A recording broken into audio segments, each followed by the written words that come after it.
이거는 조금 더 편하게 그리셔도 좋을 것 같아요. 아, 이제 앞에 배웠던 것들을 이런 식으로 투자에 적용했구나 생각해 주시면 되고요. 저는 그 용인 수지구에 32평 아파트를 투자를 했습니다. 제가 언제 투자했냐라고 하면 2018년 2월 달에 3억 5천에 사서 3억 2천 정도 전세를 났고요. 지금 한 2억 8천 정도 올랐습니다. 올랐고 수익률은 한 900% 정도 나왔어요. 그래서 3천만 원 투자해서 이제 그때 뭐 900% 정도 수익률을 받고 이때는 수도권은 사실 소액 투자가 가능한 5천만 원 내외로 가능한 시기였어서 이제 수익률 자체도 꽤 나오는데 중요한 건 여기서 어쨌든 3억 이상의 시세 차익을 지방보다는 좀 더 높은 수준으로 주고 있다라는 지점이 좀 차이점인 것 같아요. 그래서 정보점 기준으로는 거의 한 3억 5천까지 시세 차익이 났었습니다. 그래서 이 아파트를 이제 했던 아까 지방처럼 어떻게 투자했고 어떻게 의사결정했는지를 말씀드릴게요. 그래서 이 아파트 제가 그 인테리어 했던 모습인데 다 하진 않았었고 욕실이랑 그 주방은 되어 있어가지고 나머지만 투자를 했었어요. 투자를 했고 그 이 물건이 탑층이었어요. 탑층. 그래서 사실은 뭐 이제 그 저도 처음에 배울 때 탑층은 강조하지 않는다라고 배웠었는데 너무 사실 가격이 이제 좋은 상태였었고 그리고 탑층이지만 뭐 위치라든지 뭐 누수나 이런 거에 대한 리스크가 사실 없었기 때문에 저렴하게 사서 나중에 저렴하게 팔자라는 생각으로 제가 이제 샀었던 물건이에요. 그래서 이제 이렇게 수리하고 전세까지 잘 놨던 물건인데 사실 이 물건은 그 죽전이라는 지역이 되게 오랫동안 가격이 안 올랐어요. 한 10년 동안 가격이 안 올랐던 시기였어서 이게 과연 저평가일까, 저가치일까를 많이 고민하면서 이제 입장을 했었어요. 실제 보시면 이 아파트가 가졌던 그 그래프인데 가격의 그래프이거든요. 보시면 거의 2008년도부터 2018년도까지 10년 동안 가격이 3억 중반대에서 오르지 않은 거를 보실 수가 있어요. 근데 이걸 보면서 제가 생각했던 거가 저평가인가 저가치인가 생각을 했지만 일단 첫 번째 전세가율 91%다. 그러면은 수도권에서도 굉장히 높은 수준의 전세가를 가지고 있네 라고 생각을 했고 입주 물량에 대한 리스크가 있을까라는 측면에서도 제가 투자했던 2019년도, 2018년도에 사실 수지구가 그 다음에 입주 물량이 많긴 했어요. 많긴 했고 수지 기흥 처인구를 합쳐서 18년도 넘어가서 19년도까지 입주 물량이 많긴 했거든요. 근데 제가 그때 생각했던 거는 너무 이제 가격이 좋았기 때문에 이때만 내가 전세 잘 맞추면 2년 후에는 돌아왔을 때 리스크가 없다라는 생각으로 이 물건은 투자를 결정을 했었어요. 그래서 10년 동안 가격이 안 올랐지만 어쨌든 높은 전세가율이 있었기 때문에 잃지 않는 투자가 가능하다라고 생각을 하고 진행을 했었습니다. 그래서 2년 후에 입주 물량도 감소하니까 입주 물량에 따른 전세 리스크도 크지 않겠다 생각을 하고 들어갔었어요. 두 번째로는 이제 입지 독점성을 봤습니다. 이 아파트 제가 산 아파트가 더 리버아임이라는 아파트예요. 그래서 여기 죽전역에서 도보로 한 5분 내에 갈 수 있는 아파트이고요. 인근에 학군도 잘 되어 있습니다. 그래서 여기는 이제 강남이나 판교로 갈 수 있고 또 이 죽전역에 신세계 백화점에 학원가가 잘 되어 있어서 이런 부분들이 충분히 독점성이 있는 수도권에서 계속해서 출퇴근 수요를 모을 수 있는 독점성이 있는 지역이다 생각을 했습니다. 그래서 서울 출퇴근이 가능한 준서울 입지 가치를 가지고 있었고 강남, 판교, 용인 직장의 수요가 증가하는 추세였기 때문에 이 지역 안에서도 꾸준히 수요를 가지고 있겠다 생각을 했어요. 그래서 이 두 가지 전세가 입주 물량 독점성 세 가지에 따라서 이 지역을 투자해야겠다 생각을 했고 그 화면에 엄마가 보는 실제로 보면 이 지금 죽전이라는 곳이 뭐야? 여기 있어요. 여기 있고 랜드마크 아파트를 가지고 와서 가격을 한번 봤었는데요. 죽전 옆에 있는 곳이 여기 수지구에 풍덕천동이라고 하는 신분당을 라인이 있는 곳이에요.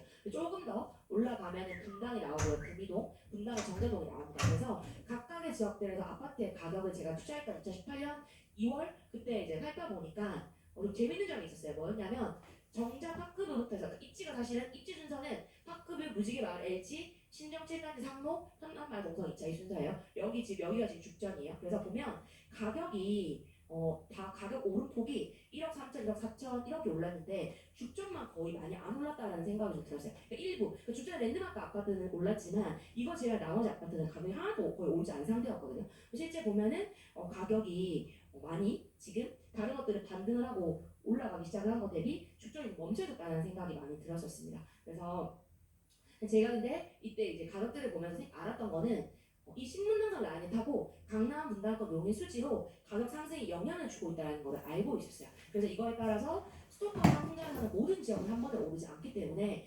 강남이랑 분당이 올랐다면 그 다음에는 수지 안에서도 풍덕천동이 먼저 오르고 그 다음에 죽전이 오르겠지라는 생각을 하면서 B급 입지 이상의 입지에서 덜 오른 걸 산다라는 이 원칙을 가지고 죽전에 가서 덜 오른 걸 사야겠다라는 생각을 했습니다. 그래서 이때 이제 죽전에 가야겠다 생각을 하고 죽전에 갔을 때 이때 중요했던 게 뭐냐라고 하면 사실 이때는 절대적으로 저평가됐냐라고 하면 이걸 보고 사실은 독점성을 얘기하긴 했지만 절대적으로 다른 거 대비 그러니까 뭐 이 금액 대비 앞에 보시면은 지난 2008년, 2007년 전고점 대비 회복하지 않은 상태였기 때문에 다른 것들이 상승을 했다면 얘도 절대적으로 가격이 다시 회복할 수 있겠다 생각을 했었고요. 상대적으로 봤을 때는 분당이나 이런 것보다 싸다 생각을 했고 그럼 이 지역 안에서 내가 어떤 걸 선택하냐라는 관점에서 봤을 때 여기서 중요한 게 그거죠. 이제 이 지역의 가격에 영향을 주는 입지 요소를 찾아야 돼요.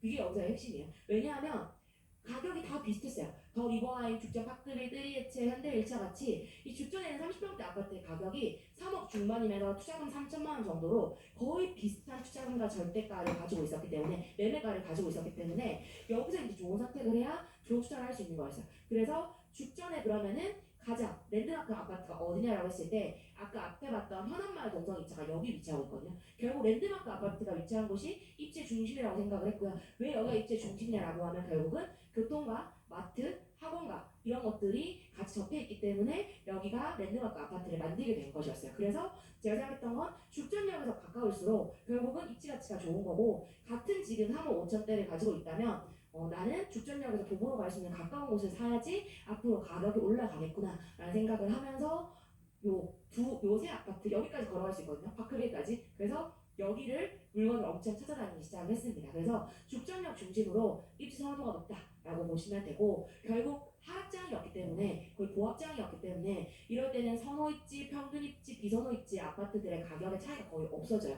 이렇게 됐을 때 여러분들이 같은 매매 가격이고 투자금이면 가장 좋은 입지를 산다. 결국은 내가 여기서 찾아낸 입지 중심과 가까운 곳을 산다 생각하시면 됩니다. 그래서 어떻게 보면은 뭐 랜드마크 아파트와 가까운 곳을 산다 생각하셔도 되고요. 근데 랜드마크 아파트를 보실 때 신축이 거의 가격이 제일 1등인 경우가 많을 거예요. 그래서 구축에서 랜드마크 아파트를 같이 보시고 구축은 그러니까 이미 아파트의 가치가 다 없어진 상태잖아요. 구축이 됐다라는 거는 그러면 입지 가치만 남아 있는 거거든요. 결국은 구축의 랜드마크 아파트, 구축에서 가격이 가장 비싼 아파트가 이 지역의 입지 가치를 결정해준 랜드마크 아파트의 중심이라고 생각을 하시고 그거를 찾아서 왜 이 아파트가 1등일까 요소를 찾아서 그 요소를 만족하고 있는 곳들을 선택해서 투자를 하시면 좋은 투자를 하실 수가 있어요. 그래서 그렇게 투자를 해나가시면 좋겠죠. 실제 그래서 결과를 보면 결과가 그 죽전역에서 먼 곳일수록 투자 수익이 더 낮았었어요. 그래서 전고점까지 갔을 때는 다 6억, 7억 이렇게까지 갔지만 지금 가격은 트리에체랑 더 리버하임이 가장 가격을 좀 보전하고 있는 상태고요. 죽전 파크빌이랑 현대일차는 가격이 좀 많이 빠진 상태입니다. 그래서 결국은 제가 생각했던 입지 가치 순서에 따라서 많이 오르고 더 이제 방어가 된다라는 것들을 보실 수가 있겠죠. 그래서 같은 생활권 내에서 가장 좋은 입지인가 이런 걸 잘 보셔야 되고 적은 투자금으로 잃지 않는 투자를 내가 하면서 사실 저는 3천만 원 투자할 수 있었기 때문에 저한테는 수익률이 좋은 투자였어요. 처음에 시작할 때는. 하지만 이 좋은 물건을 장기 보유하니까 더 많이 버는 결국은 저한테 3억 이상의 자산을 만들어주는 투자까지 된 거예요. 그래서 처음에는 적은 투자로 시작할 수 있는 투자였지만 장기 보유하면서 더 많이 버는 투자가 됐고 지금은 여러분들 수도권에서 하신다라고 하면 아마 수익이 좋은 투자가 되실 거고 지방은 수익률이 좋은 투자가 되실 수 있는 가능성이 크겠죠. 그래서 제가 투자했을 때는 이게 가능한 상황이었고 지금 여러분들이 하신다라고 하면 지방에서 수익이 좋은 투자 하시고 거기서 만든 내가 수익으로 수도권 오셔가지고 수익이 좋은 투자를 해나가시면 돼요. 그래서 그거를 뒤에 로드맵에서 한 번 더 말씀드릴게요. 그래서 이렇게 제가 투자를 했었고 실제 그때 제가 지역 간의 비교도 되게 면밀하게 했어요. 거의 이제 앞마당을 많이 만들었던 시기였어서 이 네 개 지역이 그 절대 매매가가 비슷하기도 했고 입지 위상이 큰 차이가 없이 좀 비슷하다고 생각을 했어요. 그래서 물론 이제 이 중에 저는 죽전을 1등으로 뭐 투자하긴 했지만 가격대는 거의 비슷하게 형성이 되어 있었습니다. 그래서 이제 투자금, 전세가율, 입지 장점 이걸 놓고 봤을 때 투자금에서 저한테 굉장히 이점이 있었고 제가 봤을 때는 입지 장점 대비 가격이 많이 오르지 않았다라고 판단이 들어서 전 죽전을 이제 투자를 했었어요. 그래서 앞마당 지역 중에서 1등 지역인가를 많이 봤고 그 1등 지역인가가 결국은 입지 가치 대비 저렴한가 이런 것들을 많이 보면서 이제 투자를 했었어요. 실제 투자 결과를 보면 죽전이랑 중도 이제 나와 있는데 지금은 한 6억대로 거의 비슷합니다. 6억대로 거의 비슷하고 그래서 수도권 상승장을 거치면서 가격의 절대 매매가가 큰 차이가 없이 형성을 하고 있다라고 보시면 되고, 다만 이제 수익률 관점에서는 그러니까 전체적으로 다 수익이 좋은 투자는 됐죠. 한 3억 정도, 2억에서 3억 정도 다 벌실 투자였는데 정고점 같은 경우는 뭐 거의 7, 8억까지 갔었으니까. 그런데 수익률이 좋은 투자까지 될 수 있었던 거는 저한테 죽점이지 않았나 생각이 듭니다. 그래서 4년 동안 매매가는 비슷하게 상승했는데 결국에 상승을 거치면서 입지 위상에 큰 차이가 없는 지역가는 매매가는 비슷한 수준으로 상승을 하게 됐어요. 그래서 결국 월 사냐의 차이가 아주 크게 있지는 않았던 거였었어요. 다만 투자금 대비 수익률은 주점이 가장 좋았고, 여기서 제가 이제 악기 투자금으로 다른 걸 살 수가 있었기 때문에 그런 관점에서는 저한테는 좋은 선택이었다라고 생각을 합니다. 그래서 뭐 아까 지방에서도 봤지만 여기 이제 수도권에서 제가 이 투자를 할 수 있었던 이유를 한 번만 더 정리하고 넘어갈게요. 한 번 더 정리하면 여기서도 이제 행동과 마음가짐이 중요합니다. 여러분들이 내가 이 행동과 마음가짐이 과연 준비가 돼서 지금 투자를 하려고 하는 것인가, 그냥 내가 자산을 벌고 싶고 수익을 내고 싶고 돈을 벌고 싶어서 투자를 하겠다라는 마음 정도만 있는 것이냐라는 거를 잘 고민해 보시면 좋겠습니다. 그래서 행동은 아까 좀 더 비교지역 앞마당 여러분들이 만든 연습을 하셔야 되고요. 여기서 더 많은 앞마당이 더 좋은 기회로 돌아올 거라는 믿음을 가지셔야 됩니다. 앞마당을 많이 만든다라는 것도 중요하지만 내가 비교할 수 있는 앞마당을 통해서 상대적인 저평가를 할 수 있는 실력을 갖추고 그게 결국은 더 좋은 투자의 기회로 온다라고 생각을 하시면서 한 단계 더 이제 나아가시면 좋겠어요. 그리고 두 번째로는 앞마당 시세 확인을 매물 이제 주기적으로 매물 업데이트를 하셔야 돼요. 하셔야 되고 매물 등록 같은 거 이제 알림해놓고 매물에 대한 관심을 가져야 돼요. 여러분들 때로 인장 보고서에 너무 몰입되어 있는 경우가 있으세요. 물론 너무 중요하고 앞마당 만드는 거 너무 중요한데 결국 투자하기 위해서 앞마당 만드는 거고 인장 보고서 쓰는 거잖아요. 그러면 한 달에 한 번, 2주에 한 번이라도 시간을 내서 시세 업데이트하고 매일매일 뭔가 매물 등록해 놓은 것들로 너무 다시 등록을 많이 하면 그냥 이게 스팸처럼 저한테 느껴지는 경우도 있기 때문에 내가 지금 딱 투자할 만한 3개에서 5개 사이로 해서 네이버에 등록해 놓고 알람 오면은 바로 전화하시고 하는 거를 그냥 일상으로 가져가세요. 밥 먹듯이 하시면 좋을 것 같아요. 그래서 적당한 물건에서 타협하지 않고 더 좋은 물건 찾겠다라는 그 끈기를 여기서 이제 가져가 주셔야 되고요. 세 번째로는 매물 인정 미드타입 0.5인. 이게 중요합니다. 뭐냐? 그냥 내가 이 물건 오늘 괜찮은 거 찾았으면 퇴근 후에 반드시 보러 간다 생각을 하고 가시면 좋겠습니다. 그래서 뭐 지역에 따라서 퇴근 후에 가기 어려운 것도 있겠지만 저는 거의 천안까지는 제가 투자할 때 지방 투자할 때 천안은 퇴근하고 바로 차 몰고 갔었거든요. 천안까지는 갈 수 있는 그 구조를 만들어 놓고 다른 지방 지역들은 이제 다음날 오전에 반차 쓰고 수차 타고 내려가거나 이렇게 하면서 진행을 했고, 진짜 제가 투자에 너무 도저히 다음날 아침 못 가겠다 이런 경우는 사장님한테 먼저 보고 사진 찍어달라고 하고 제가 그날 저녁이나 다다음날 가서 보고 결정을 하고 했던 것 같아요. 그래서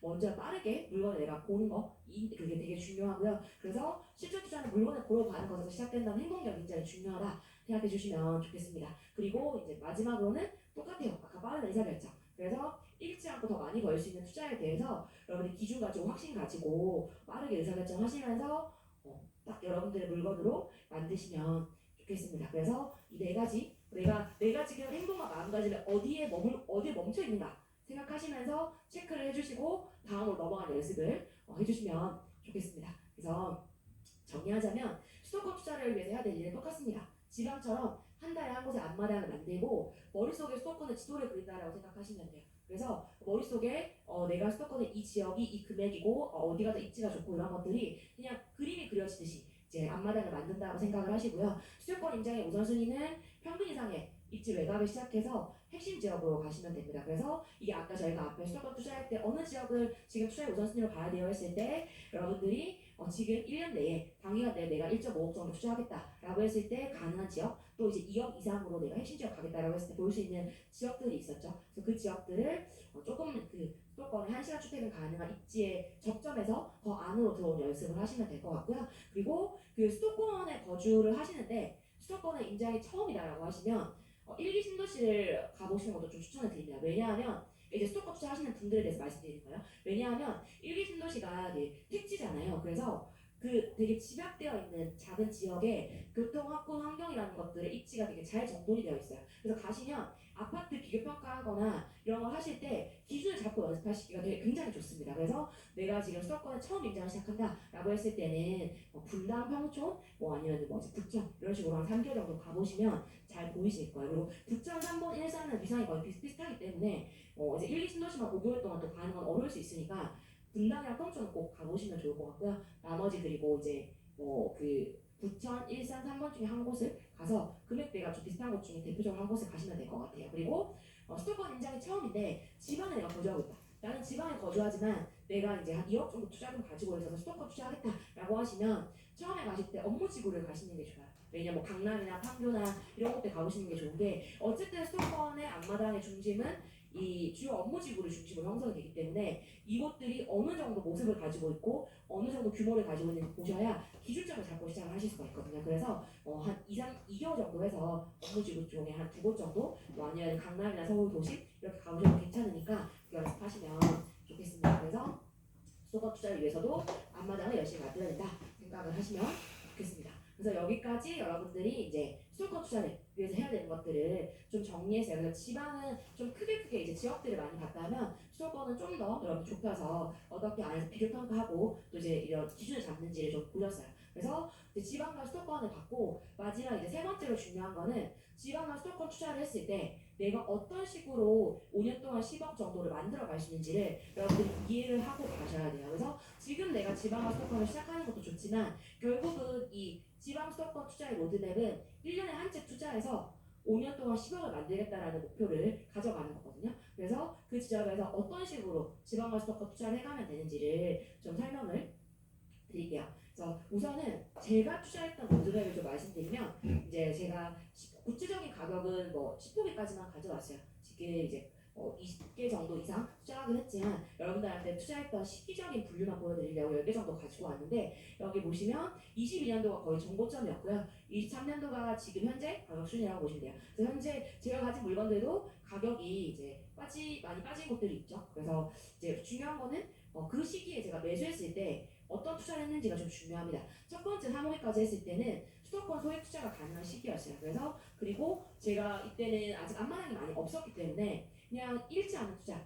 그러니까 수도권에서 전세가를 놓고 그리고 입주 물량 없고 그 이런 지역들 그리고 1시간 내에 출퇴근 가능한 정도의 지역 안에서 소액으로 살 수 있는 곳들을 많이 봤고요. 그 다음에 이제 4호기부터 7호기까지 할 때는 이 앞마당이 많이 생기기 시작을 하니까 입지 우선순위가 보이기 시작을 했어요. 그래서 입지에 독점성이 있는 지역들 중심으로 많이 투자를 했고 이때 실질적으로 수익이 좋은 투자. 그러니까 보면은 앞에 했던 투자도 뭐 많이 올라가긴 했지만 시세 차익 자체가 여기보다 여기가 올라간 폭이 다르죠. 그래서 수익이 좋은 투자가 두 번째 수도권에서 이제 진행이 됐고요. 그 다음에 이제 세 번째로는 지방으로 다시 갔어요. 지방으로 2018년 말부터 다시 이제 가서 잃지 않은 투자, 지방 소액 투자를 하면서 그 수익률 좋은 투자를 이때 보면 거의 뭐 1,000만 원, 2,000만 원 투자를 했고요. 그리고 이 이후에는 지방에서도 좀 더 수익이 좋은 투자를 하기 위해서 제가 이제 5,000만 원 이렇게 들어가면서 지방에서 좀 더 많이 올라갈 수 있는 것들을 했습니다. 그래서 이렇게 했던 이유는 결국은 그 시기에 이때 제가 이 투자를 했던 이유들은 사실 언제 오른다는 기대보다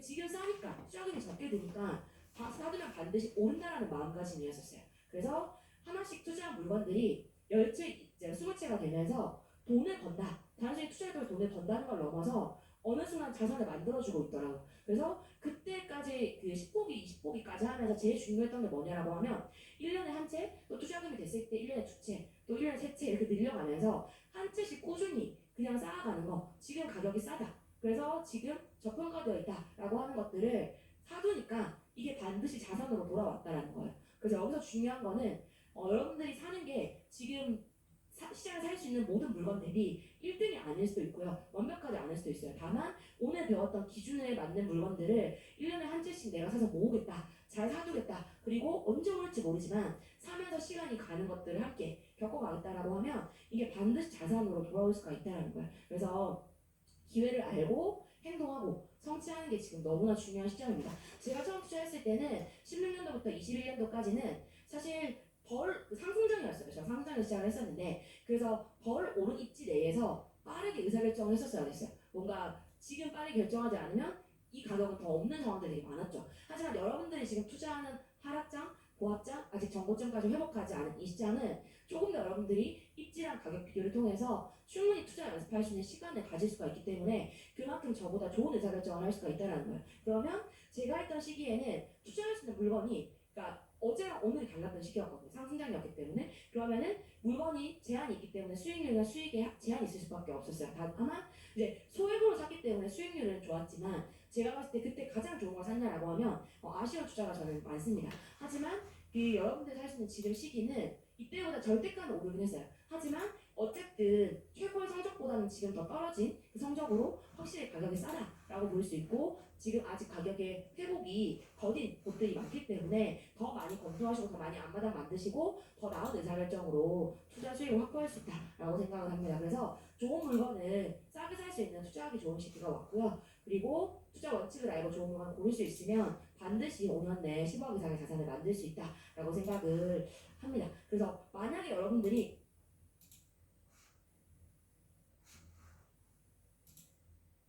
지만 그거를 기다리는 거는 굉장히 여러분들이 투자해서 좋은 의사결정은 아니에요. 지금 어쨌든 전고점 대비 하락을 했고 다시 반등한 시점에 아직 덜 오른 거를 잘 고르는 연습을 하시면서 가면 좋겠다 생각이 들고요. 다시 이걸 좀 더 구체적으로 정리하자면 1년에 투자 한 채 프로젝트처럼 정리하면 좋을 것 같아요. 제가 1년에 투자 한 채 로드맵이라고 했는데 여기서 저희는 열반스쿨 중고반에 들었던 저희는 1년에 한 채 투자하는 프로젝트를 하겠다 생각을 하고 따라와 주시면 좋겠습니다. 그래서 만약에 여러분들이 수익률 200% 물건에 투자한다라고 가정했을 때 이 로드맵이 어떻게 구성이 되는지 한번 같이 볼게요.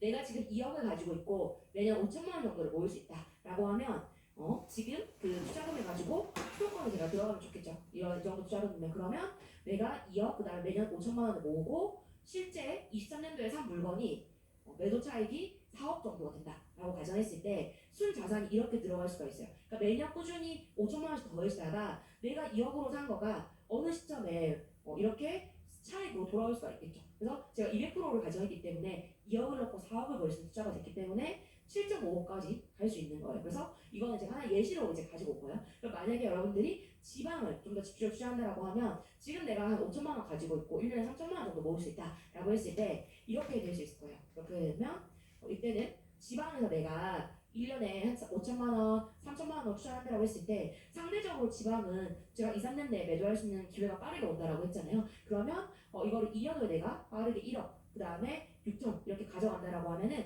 자산이 이렇게 들어갈 수가 있거든요. 이렇게 들어갈 수가 있는데 그런데 확실히 수도권 투자한 거가 지방 투자한 거보다 투자금이 그 모인 자산이 적게 느껴지시겠지만 첫 번째 중요한 거는 내가 5천에서 시작해서 만약에 투자하지 않았다면 내가 모으는 금액이 얼마였을까요? 2억이 채 안 되죠. 1억 5천 정도였을 텐데 1억 한 7천 정도였을 텐데 거의 2배 정도 자산을 키워갈 수 있는 건 지방 투자가 가능하기 때문이고요. 만약에 여러분들이 이 지방에서 매도 차익 낸 걸로 수도권 투자 들어간다라고 했을 때 이 수도권 투자에서 어느 시점에 그게 꼭 뭐 2027년이 아니라 28년, 29년, 30년일 수도 있지만 그 어느 시점에 이 물건들 이 수도권 투자한 물건들의 수익이 200%가 되면 여기서 2배를 벌 수 있는 거잖아요. 그러면 순자산이 7억, 7천까지 갈 수 있는 거예요. 그래서 결국은 시점의 차이는 있을 수 있겠지만 내가 투자를 매년 지속한다는 목표를 가지고 있으면 그 어느 시점이 5년이 됐든 10년이 됐든 10억을 향해서 내 자산이 점점 쌓여가는 시점이 오게 된다는 거예요. 그래서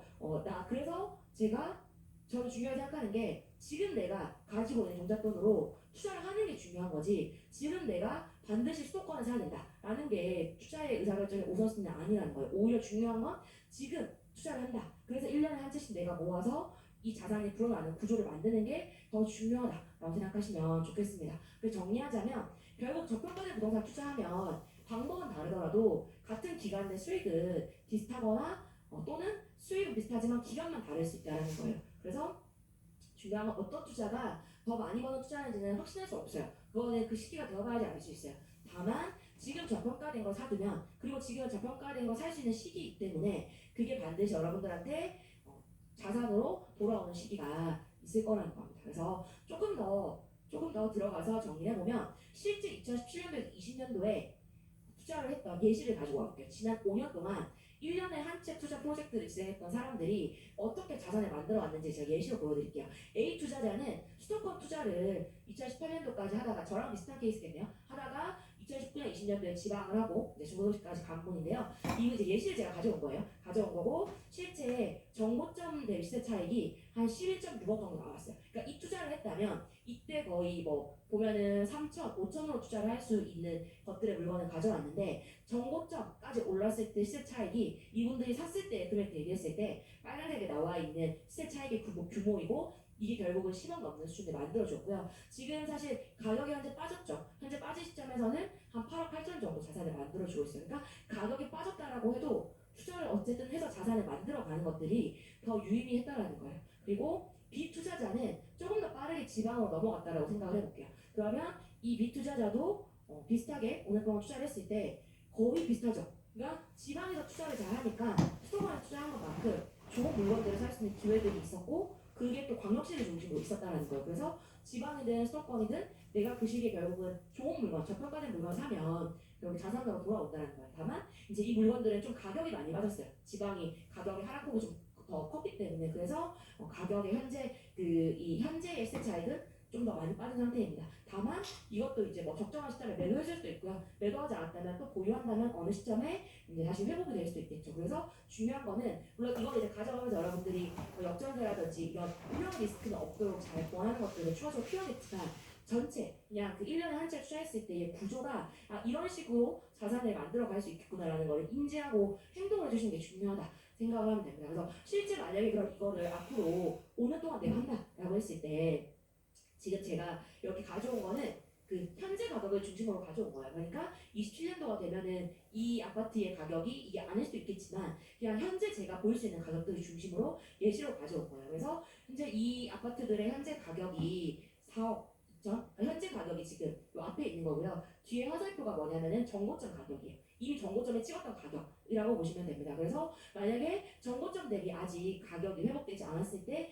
이 정도 매매가에서 내가 투자를 해서 이어간다라고 가정하면 시세 차익 이 정도가 되고 이게 5년 후에 한 8억 정도로 만들어질 수 있어요. 그리고 그 지방에서 시작해서 이렇게 수도권 서울까지 오는 케이스겠죠. 두 번째는 뭔다라고 하면 또 다른 이제 지방에서 해서 좀 더 빠르게 수도권으로 올라와 서울까지 가는 케이스예요. 그래서 이런 경우도 보면 지금 이 앞에 있는 화살표 앞에 있는 것들이 현재 가격이고요. 뒤에 있는 게 정고점입니다. 그래서 앞과 뒤를 봤을 때 가격들의 그 폭이 거의 시세 차이가 8억 정도 되겠죠. 그래서 물론 이게 정고점 대비 회복하는 시점이나 뭐 이런 것들이 다 아파트마다 다를 수 있고 가격마다 다를 수 있지만 제가 예시로 가지고 온 거예요. 그래서 내가 일단은 상대적 저평가, 절대적 저평가가 되어 있는 물건을 산다라고 했을 때 이 물건들이 5년 후에 가져줄 수 있는 가치가 최소 이 정도는 될 수 있다라고 보시고 이렇게 1년에 한 채씩 투자해 가는 것들이 어떻게 자산을 만들어 갈까라는 생각을 하시면서 따라와 주시면 좋겠습니다. 그래서 정리하자면 사실 부동산 가격과 가치의 우선순위는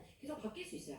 그래서 가격도 달라지고 또 이제 입지 가치도 새로운 것들의 입지 요소가 더 달라질 수 있지만 기본을 지키고 이제 앞마당을 많이 만든 투자자가 어느 시기든 어디서든 어느 지역에서든 좋은 투자를 할 수 있는 기회가 더 열려 있습니다. 그래서 내가 앞마당을 많이 만들고 내가 더 많이 지역을 알고 물건을 볼수록 좋은 투자를 할 수 있기 때문에 그 관점에서 여러분들이 앞마당을 많이 만드시고 많이 비교하시고 내가 가진 투자금으로 살 수 있는 가장 좋은 물건 찾는 연습을 계속 해나가시면 좋겠습니다. 그래서 여기까지 마지막에 1년에 한 채 투자 프로젝트를 이렇게 시작하시면 좋겠다라는 말씀을 드리면서 세 번째까지 달려왔어요. 달려왔고 이제 마지막 좀 더 편하지만 여러분들의 24년 투자자로 성장하기 위해서 제가 꼭 마지막에 드리고 싶은 말씀을 드리면서 마무리를 짓도록 하겠습니다. 그래서 앞에 지금까지 중요한 내용 다 배웠어요. 지방 투자 어떻게 해요? 수도권 투자 어떻게 해요? 어느 지역 가야 돼요? 어느 아파트 사야 돼요? 또 이걸로 1년에 한 채씩 샀을 때 어떻게 이거 로드맵을 만들어가요?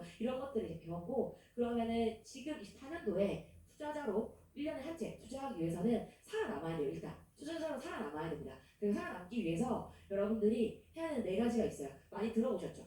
독강 인투라고 하는 월부에서 이제 독서 강의 임장 실전 투자입니다. 그래서 기초 강의에서는 이 네 가지를 해야 된다고 많이 말씀을 드려요. 오늘 저희는 이제 어쨌든 중급 열반스쿨 중급반 강의이기 때문에 이 네 가지를 어떻게 잘 해서 투자를 이어갈 것인가까지 말씀드리면서 마무리를 할 수 있도록 해보겠습니다. 그래서 첫 번째 독서예요. 독서는 일단 제 투자 인생에 가장 중요했던 책을 말씀드리면서 독서를 좀 이제 항목을 좀 같이 얘기하려고 하는데요. 저는 나무맛을 통해서 투자를 시작했고 이건 여전히 저에게 가장 투자 인생 책이라고 할 수 있습니다. 그래서 이 나무맛이 사실은 한 4장 정도로 구성이 되어 있어요. 그래서 순서가 이제 2장, 3장이 다른데 제가 시기마다 되게 저한테 도움을 많이 줬던 구간들이 있어요. 그래서 처음에 이제 저는 읽고 계속 투자에 어려움이 있을 때마다 부딪힐 때마다 이걸 제독을 많이 했었는데 그 제독을 할 때마다 보이는 게 저한테 되게 달라졌어요. 그래서 1장 같은 경우는 처음에 저한테 시작을 하게 됐던 계기였고요. 3장은 비전보드 만들고 그거에 따라서 제가 1억이 추천하는 거에 영향을 많이 줬고 2장은 이 너바나가 구축한 돈 버는 시스템이 어떤 물건 사야 하는지가 2017년에 앞마당이 많이 만들어졌을 때 굉장히 저한테 도움을 다시 많이 줬고요. 마지막에 4장이 내가 10억 이상의 경제적 자유를 만들 때 어떤 노하우와 어떤 마음가짐을 가지고 가야 되는지를 저한테 많이 남겨줬던 책이었어요. 그래서 저는 책을 읽을 때 한 번 읽은 것도 중요하지만 내가 이 책은 진짜 내가 결과를 만드는 데 의미가 있다고 생각하는 책은 계속 제독을 합니다. 제독을 하고 그냥 아예 그리고 저는 저는 종이책을 좋아해요. 그래서 종이책을 사는데 이런 책들은 제가 그 이북을 사서 출퇴근길 계속 들으면서 그러니까 완전히 저한테 새겨지도록 책을 가지고 갔거든요. 그래서 여러분들이 뭐 모든 책이 다 이렇게 의미 있는 책이 될 수 없겠지만 내가 이 책을 통해서 투자를 함에 있어서 나아감에 있어서 반드시 나한테 마음가짐과 행동에 도움을 준다라는 책이 있다면 여러분들 걸로 만드는 연습을 계속 제독과 이렇게 귀로 듣는 이북 같은 걸 통해서 하시면 좋습니다. 하시면 좋고 제가 이번에 열마스크 중급반 때 독서를 이제 추천하고 싶은 책은 이 책이에요. 타이탄의 도구들이라는 책인데 사실 이 책을 제가 이제 추천하고자 했던 이유는 아까 앞에 여러분한테 투자를 할 때 중요한 게 행동과 마음가짐이라고 했잖아요. 행동은 다들 많이 하고 열심히 하세요. 근데 그 마음가짐에서 되게 많이 어려워하시고 부딪히는 거를 이제 알고 있어요. 그래서 여러분들 마음가짐에 좀 더 중심을 잡아줄 수 있는 책이라고 생각이 들었고요. 이 책이 사실은 100% 투자에 관련된 책은 아니에요. 다만 내 인생에서 내가 원하는 목표를 달성하기 위해서 어떤 마음가짐과 어떤 행동 양식들을 가져가야 되는지를 굉장히 잘 표현해 준 책이기 때문에 오히려 저는 여러분들 열반스크 중급반을 시작할 때 여러분들 인생, 여러분들 투자에 있어서 여기 나와 있는 어떤 루틴을 가지고 가야 되고 어려운 순간이 오면 어떻게 다시 딛고 일어날 거고 또 투자자를 부족하기 위해서 어떤 습관을 가지고 갈 것인지를 더 본질적으로 생각해 볼 수 있는 책이라고 생각을 했습니다. 그래서 많은 분들이 왜 열반스크 중급반 때 독서 과제를 하냐라고 많이 물어보세요. 근데 저는 아까 제가 앞에 말씀드렸던 실제 투자를 하기 위해서 필요한 행동과 마음가짐에서 이 마음가짐을 가장 굳건히 해줄 수 있었던 건 독서라고 단언코 말씀을 드릴 수 있을 것 같아요. 그래서 여러분들이 투자를 해나감에 있어서 내가 열심히 하는 행동을 넘어서 진짜 결과를 만들 때 이 마음가짐의 부딪힘을 항상 넘어가고 새롭게 내가 마음가짐을 이겨낼 수 있게 하는 독서가 가장 좋다, 중요했다라고 생각을 하고요. 그 관점에서 이 책을 추천을 하고 싶었습니다. 그래서 독서를 하실 때 많은 분들이 읽었다라고 생각하시지만 저는 느낀 점, 적용 점 반드시 정리를 하고요. 그리고 독서 모임 한 것도 복귀해요. 이거 지금 월고 사무실에서도 여전히 같이 동일한 구조를 하고 있거든요. 그래서 책을 내 걸로 만들겠다, 내가 여기서 뭐든 남기겠다고 생각을 하시면 적용점을 정리하시고 같이 그걸 이야기 나누는 독서 모임을 하시고 또 그걸 복귀를 한 번 더 하시면 좋습니다. 그래서 이건 여러분들이 벤치마킹 할 점을 찾고 이걸 계속 적용을 하셔야 돼요. 그래서 여러분들만의 방식으로 이제 투자책 이 책 읽고 난 다음에 정리를 하시겠죠. 정리를 하시고 난 다음에 이렇게 내가 이 구절은 내가 투자를 할 때 내 마음에 새기고 내가 이런 상황이 됐을 때 이걸 보면서 마음에 다잡겠다라고 하는 그런 표현들이나 구간들이 나오시면 이렇게 적어놓거나 캡처하거나 하셔가지고 다 여러분들 걸로 담아놓고 계속 보시고 하는 연습을 하시면 좋겠습니다. 그래서 책을 읽는 건 사실 시작이고요. 독자 모임과 복귀를 통해서 반드시 적용하는 연습을 하셔야 된다라고 생각이 듭니다. 그래서 그 책을 꼭 같이 읽고 독서 모임을 하시고 같이 친해지고 소통하는 시간을 가지시면 좋겠습니다. 그리고 이제 두 번째는 강의예요. 강의는 이 지금 여기 나와 있는 사진이 이 제가 열반스쿨 기초반 들을 때 썼던 교재입니다. 왼쪽에 있는 교재가 처음에 들었던 수업이고요. 두 번째 들었던 수업인데 필기 자체가 다르죠. 첫 번째는 약간 그 백지 상태에서 시작했기 때문에 제가 적을 수 있는 게 거의 없는 상태였고요. 두 번째는 이제 그 열반스쿨 10기 왼쪽이 2기였고 두 번째가 10기였어요. 10기 때는 제가 투자한 지 이제 1년 반 정도 지난 시점이어서 들리는 게 좀 다르다 보니까 이때부터 이제 열심히 더 들으면서 공부를 했었었는데 보면은 그러니까 저는 결국 강의라는 게 똑같은 것 같아요. 강의도 열심히 내가 재수강하거나 아니면 내가 원하는 강의 듣는 것도 중요하지만 중요한 거는 얼마나 여기 적용할 거 남기는지가 중요하거든요. 저는 여기 보면은 위에 이렇게 제 글씨체가 안 좋아서 보면은 이렇게 깨알같이 1, 2, 3번이라고 써여진 게 있어요. 이게 뭐였냐면 이 열반스쿨 시기에서 내가 남길 것. 내가 이 강의를 들으면서 4주 동안 나 스스로에게 투자자로 남길 거를 목표를 위해 적었어요. 세 가지 적고 여기 아마 제가 적은 게 글자가 잘 안 보이네요.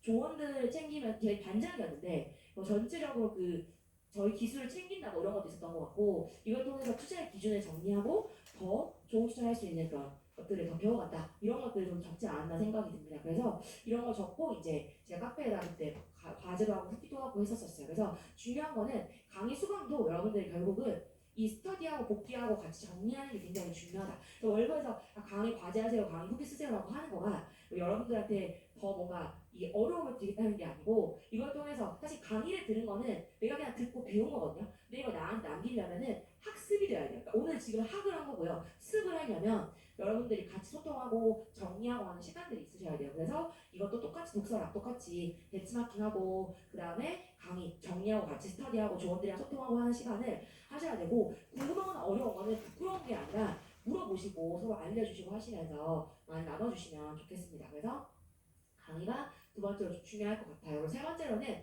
이제 임장인데요. 임장 보시면 제가 그 임장을 집중적으로 했던 지역들이 시기마다 되게 달라요. 그래서 제가 아까 그 로드맵에서 투자했던 지역들 보여드렸었는데 제가 이 지역에 투자해야겠다라고 생각했던 지역들에 맞게 집중적으로 앞마당을 늘려가기 시작했어요. 그래서 처음에는 수도권, 경기도, 그 다음에 이제 서울, 그다음에 이제 이때 제가 투자금이 별로 없는 시기였어서 서울 앞마당 다 만들겠다라고 하면서 했고 실제 근데 이때 서울 투자까지 진행을 했었어요. 그리고 19년 20년도에 이제 지방 그다음에 이제 이후에는 사실 뭐 여러 지역 지방과 수도권 섞어서 이렇게 계속 입장하고 했습니다. 그래서 시기마다 내가 어느 지역을 투자할지에 따라서 임장은 조금 달라질 수밖에 없어요. 그래서 임장을 제가 가장 임장이 기억에 남는 지역이 이게 아까 제 그 신발이에요. 그래서 이제 이게 저고 이게 누구냐면 양파리님이에요. 양파리님이랑 그때 울산을 임장하고 갔었는데 첫차 타고 가서 막차 타고 왔는데 진짜 너무 힘들었거든요. 제 임장에서 거의 한 7만 보 걸었던 것 같아요. 그래서 6만 거의 진짜 마지막에 제가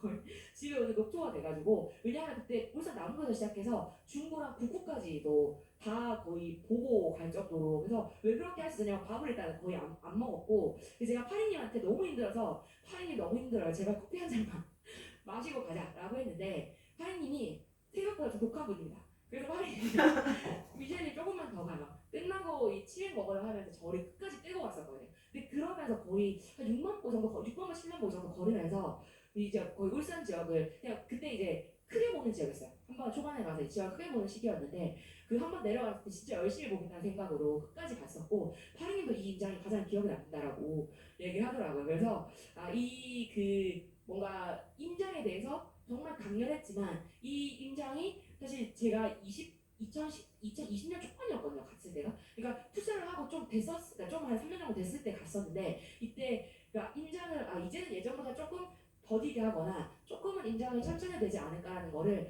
이 계기를 통해 다시 저한테 마음을 좀 다잡게 해줬던 그런 시기였고요. 그 다음에 이제 제 사진 나오니까 좀 민망하네요. 이때는 언제였냐면 제가 출산하고 난 다음에 임장을 가야겠다. 다시 이제 임장을 몇 개월 동안 못 갔으니까 너무 가고 싶은 거예요. 그래서 이제 그 제가 애들을 맡길 사람이 없었어가지고 출산하고 난 직후에는 부산에 내려갔어요. 저희 부모님 부산 거주하시거든요. 부모님한테 이제 맡기고 애들 잘 때 아침에 얘들아 엄마 임장 다녀올게라고 속삭이면서 이제 렌트를 하고 그때 이제 아마 김해 제가 임장을 갔었어요. 김해랑 양산 이렇게 임장 가면서 갔었고 그때 사실은 많이 못 봤어요.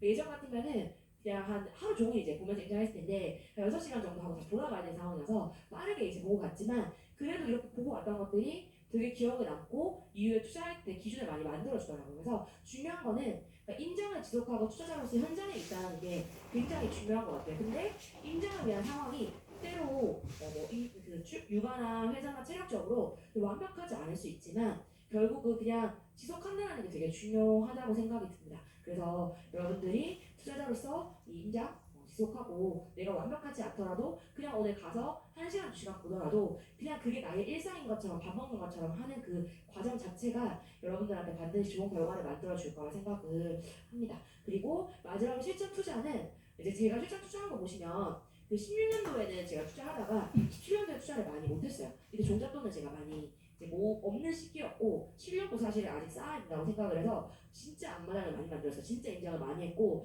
거의 그 한 달에 한 개 임장 보고서 쓰면서 비교 임장 지역까지 같이 그래서 볼 정도로 거의 이 임장밖에 안 했던 시기였던 것 같아요. 근데 이렇게 하고 나니까 2017년 말에 이제 보이고 들리는 게 다르더라고요. 그러니까 입지나 물건 보이는 실력이 앞마당 10개, 20개가 되니까 다른 거예요. 그래서 어떻게 했냐면 2018년도 이때 12월에 제가 이때 전세금으로 깔고 앉아있던 게 한 2억 넘게 좀 있었거든요. 그래서 그거 이제 한 3억 정도였는데 1억만 남겨놓고 대출로 전환시키고 그거 제가 만들어가지고 투자를 2018년도에 되게 공격적으로 수도권에 좋은 투자를 많이 했어요. 그래서 여기서 말씀드리고 싶은 건 뭐냐면 1년에 한 채, 때로 이제 여러분들이 소액으로 뭐 기회가 된다고 하면 1년에 두 채, 세 채를 하실 수 있겠지만 종잣돈 없을 때가 사실 마음은 제일 힘들 때예요. 마음은 제일 힘들 때인데 실력 쌓기는 제일 좋을 때고요. 이때 종잣돈 모으고 앞마당 만드시면 반드시 어느 시점에 그게 결과로 돌아옵니다. 그래서 그냥 묵묵히 특히 한 1년 정도는 이렇게 없더라도 종잣돈이 없더라도 뚫고 나가는 연습을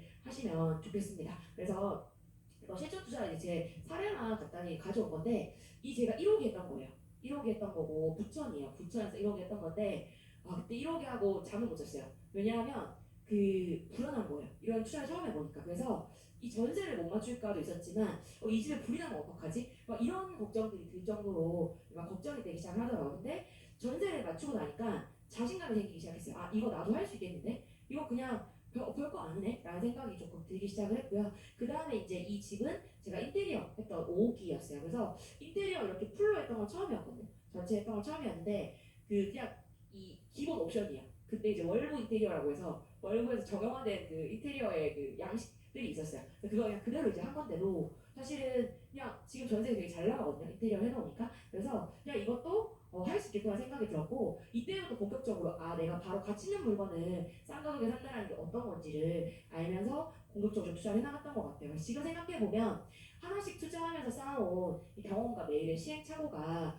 결국은 투자를 지속하게 만들어준 탄탄한 그런 근력과 좀 근육이 되지 않았나라는 생각이 들고요. 지금 예전에는 제가 한 달에 한 지역을 알아볼 때 거의 10번을 이제 가야지 보이더라고요. 근데 지금은 한 2번 정도, 3번 정도만 가도 그 지역이 거의 다 이제 보여요. 어떤 걸 사야 될지가 보이고 예전에는 투자 물건을 30번을 연락하고 뭔가 확인을 해야 이 물건이 전세 세팅이 되고 계약이 마무리가 됐거든요. 지금은 한 3번 정도 소통하면 그냥 살 때, 전세 맞출 때, 계약 잔금할 때 이 정도만 잘 체크하면 크게 계약하는 거에 무리가 없이 잘 정리가 될 수 있어요. 왜냐하면 어떤 걸 확인하고 어떤 걸 하면 되는지 알기 때문에 이거에 리소스가 많이 들어가지가 않는 거죠. 그래서 이런 것들이 가능할 수 있었던 건 이 앞에 되게 무수히 많이 쌓아온 경험과 시행착오가 있기 때문이지 않았나라는 생각이 듭니다. 그래서 여러분들이 2024년 투자를 지속하기 위해서는 이 네 가지 제가 말씀드린 방향으로 해보시면 좋겠습니다. 그리고 저도 이거를 24년도에 계속 할 거예요. 다시 이제 저도 투자를 하면서 또 똑같이 여러분들이랑 같이 할 거거든요. 그래서 뭐 각자 독서, 강의, 임장, 실전 투자하는 지역이나 강의나 책은 다르겠지만 이걸 지속한다는 거를 하면서 14년을 보낼 수 있으면 좋겠습니다. 그래서 제가 30억을 30억 이상의 자산을 만들고 나니까 제 삶이 이렇게 달라졌더라고요. 가고 싶은 곳도 가고 그리고 의미 있고 가치 있는 일도 월급에서 제가 좋아하는 직원분들이랑 같이 할 수 있게 됐고요. 그리고 가족들한테도 제가 보상을 해줄 수 있는 그런 시기가 된 것 같아요. 그래서 저 여러분들한테 마지막으로 드리고 싶은 말씀은 때로 그 임장 가기 싫은 날도 있을 거고 투자금이 없어서 답답한 날도 있을 거고 되게 내가 가는 길에 확신이 없는 날도 있으실 거예요. 근데 괜찮습니다. 다 괜찮고 여러분들이 1년만 3년만 3년 너무 멀어요. 3년 너무 오래 느껴져요라고 하시면 그냥 딱 1년만 딱 1년만 한번 이 투자 공부하고 실제 투자 하나라도 해보시면 좋겠습니다. 왜냐하면 천천히 가도 되고요. 느리게 가도 되고요. 남들보다 더 많이 못 벌어도 괜찮고 더 덜 벌어도 괜찮아요. 중요한 거는 내가 지속할 수 있는 환경을 만들고 조금씩 앞으로 나아가면 반드시 저는 여러분들이 목표한 시점에 도달할 수 있다고 생각을 합니다. 그래서 여러분들이 8년차 투자 선배 여러분들을 응원하고 있다 생각해 주시고 지금 제가 여러분들한테 30억이라는 금액을 얘기할 수 있는 것처럼 8년 후에 여러분들이 누군가에게 나 그때 투자 정말 잘 시작했다. 나 그때 1년에 한 채 투자하겠다는 마음만 먹고 했는데 그게 내가 어느 시점에 10억과 30억의 지점에 갈 수 있도록 만들어줬다라는 그 시작점이 이 열과스크 중국반에서 되시면 너무 좋을 것 같습니다. 그래서 여러분들 1년에 한 채 투자하시면서 지속하시면서 10억, 30억의 지점에서 꼭 같이 만날 수 있으면 좋겠습니다. 그래서 이 말씀을 꼭 해드리고 싶었어요.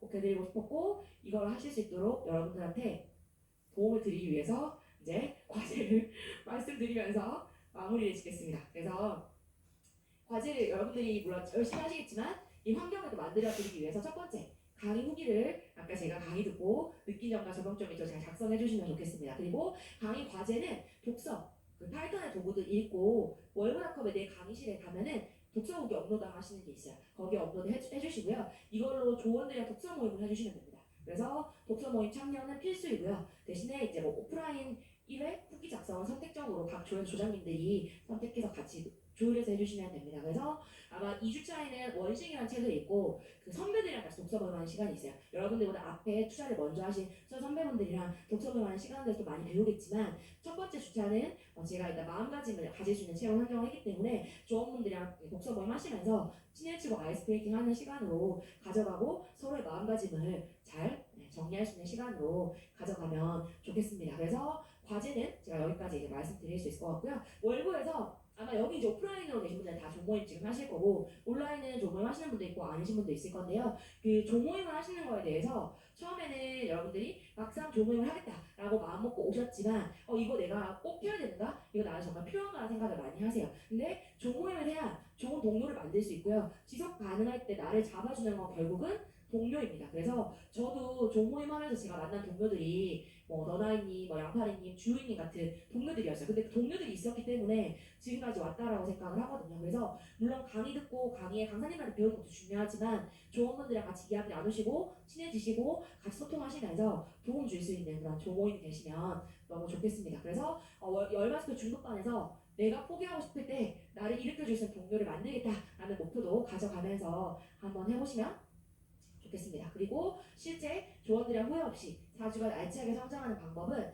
내가 먼저 적극적으로 행동하시면 좋겠습니다. 그래서 누군가 이런 거 먼저 해주면 좋겠는데 누군가 우리 카톡방에서 먼저 얘기해주면 좋겠는데 누군가 먼저 이끌어주면 좋겠는데 하는 것들을 때로 내가 먼저 하면 그 누군가가 또 먼저 그런 것들을 이어서 시작할 수 있는 계기를 만들어주지 않나 생각을 하고요.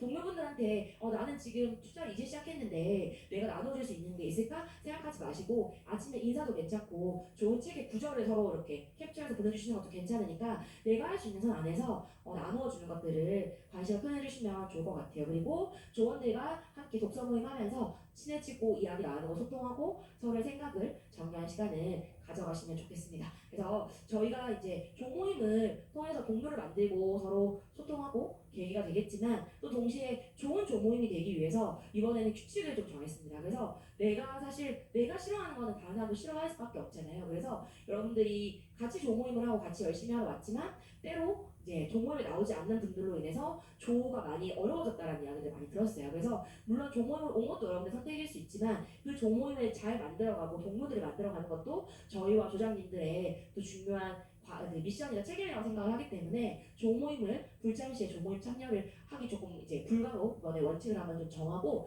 서로 독려하면서 갈 수 있도록 그렇게 해보려고 하고요. 그래도 공식적으로 중요한 거는 함께 성장하면서 서로 나누어 나가는 조모임이 되면 좋을 것 같고 내가 알고 있는 하나 작은 걸 나누어 주면서 서로 소통하는 그런 조모임을 만들어가면 좋겠습니다. 그래서 조장이니까 조언이니까가 아니고 나부터 시작한다고 생각하시고 조모임을 이용하시면 좋겠습니다. 긴 시간 여러분들 거의 5시간 반 정도 수업 들어줘서 너무 감사하고요. 마지막으로 여러분들의 5년을 응원하면서 박수를 같이 치면서 마무리하면 어떨까요? 네, 여러분